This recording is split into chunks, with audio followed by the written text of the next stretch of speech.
দুনিয়াতে কেউ আপন হয় না। যে বউ আপন 2 ঘন্টা আপন থাকেতে 4 ঘন্টা ঝগড়া করে, আসে না নেই? যে ছেলে আপন সে 2 ঘন্টা কথা শুনে তো 4 ঘন্টা কথা শুনে না, ঠিক না বেঠিক? যে ভাই আপন সে ভাই 2 ঘন্টা আপন আর 2 ঘন্টা পর। যে বাবা আপন, যে সবচেয়ে আপন মা আপন, সেও দেখা যাচ্ছে আরেক ভাইয়ের কথা শুনে পর হয়ে যায়, হয় না? হয় না হাজেরিন?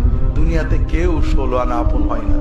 আমাদের এই জীবনটা পরকে আপন করার, মানুষকে খুশি করার জন্য একটা সংগ্রাম।